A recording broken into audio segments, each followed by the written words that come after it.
I can't see into the future, and anyone who says that they can is either lying or deluded. But that doesn't mean we shouldn't try and get an idea of where we're heading, because when it comes to technology, guesswork isn't optional anymore. In fact, it's a skill that I think everyone should have to cope with what's coming. Now, we've always used imagination to picture what comes next. Sci-fi has been a massive influence, and sometimes it gets it right. Automatic sliding doors, smartwatches, even reusable rockets. Other times, not so much. By now, we're supposed to have flying cars and gleaming cities in the clouds. The problem is the line between futurism and fiction becomes blurred. And what that means is that people find it difficult to see the real trajectory that we're on.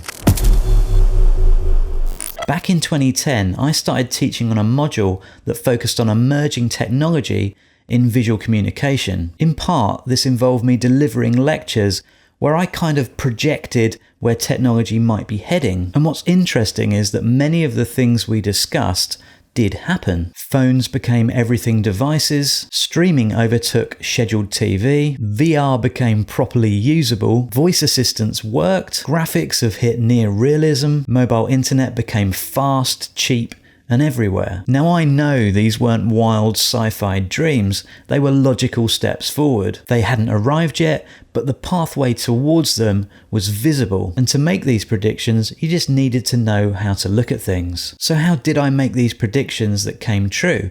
Well, obviously I didn't use a crystal ball. It was in fact largely based on Moore's law. For anyone who doesn't know, Moore's law suggested that the number of transistors on a microchip doubles roughly every 2 years, and that meant exponentially better computers at a lower cost that used less power. But here's the key.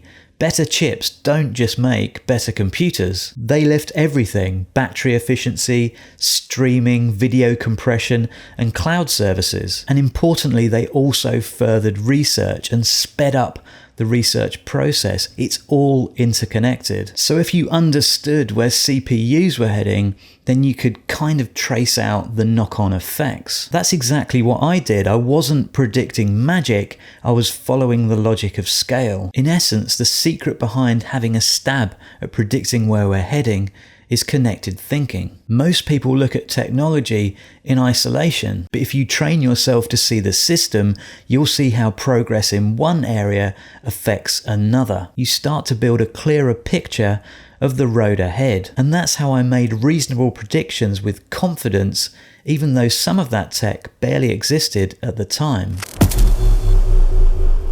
Of course, some things that have come to pass completely blindsided me. Looking back at the lectures I did at that time, there's absolutely no mention of Web3, AI chatbots like ChatGPT, generative AI, large-scale robotics, and automation. These were wildcards. They weren't on the mainstream radar in the 2010s. Of course, some people deep in AI or blockchain may have seen them coming, but for most people, they arrived from the sidelines. That's important because it reminds us that even when using frameworks, things come along we didn't predict. Today, we're surrounded by things that felt far off just a decade ago. AI is creating content, solving problems, even writing code. Web3 is quietly being constructed behind the scenes to become a second internet. Robots are gearing up to leave factories and enter homes and hospitals. 5G and edge computing are redefining connectivity. VR and AR are finally usable, light and powerful, and all of that is accelerating. There's a twist in this, in that Moore's law is now losing steam. We're reaching the limits of traditional chip architecture. You can only make transistors so small, but AI doesn't care. In fact, that's accelerating faster than anything we've seen before. New models like Huang's law and Nevin's law are being used to chart this acceleration. AI is now improving software, designing chips, and even building better AI. That recursive loop is fueling a technological supercycle. It's even pushing us towards the next threshold. quantum computing. Some people believe we're heading towards an AI singularity, a point where AI becomes smarter than humans and improves itself beyond our comprehension. At that point, we lose the ability to predict what's coming next. Not because we're stupid, but because we simply won't understand what superintelligence is doing. A bit like a dog watching a chess game, it knows something's going on, but it doesn't get it. Even with all the uncertainty a supercycle inherently brings, I still feel fairly confident that the majority of the following list will occur by 2040. AGI, machines with human-level thinking, AI replacing roughly half of desk jobs, robots replacing roughly half of manual jobs, universal basic income, UBI, introduced into some regions of the world, Web3 going mainstream, the Metaverse actually starting to be used, AR glasses and AI agents becoming the norm, AI-enhanced longevity, and changes to education as AI revolutionizes learning. Now, even if just half of those things come to pass, we're not talking about a different version of today. We're talking about a new reality, new systems of work, life, identity, and purpose. A world shaped not by tools, but by an intelligence we didn't even create, just unleashed.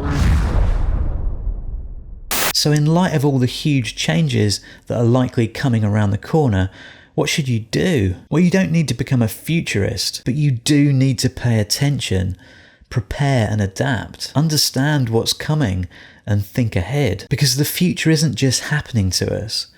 We can have some impact over the way that it shapes our future lives. If this gave you something to think about, then please stick around. In future videos, I'll explore some of these areas in more detail, the risks, the opportunities, and what it might mean for you. Thank you so much for watching. Please like and subscribe, leave a comment if you'd like to as well, and I look forward to seeing you soon. This video was based on my writing over at layeredfuture.com. If you'd like to explore the full article or browse through other topics, you'll find it all there.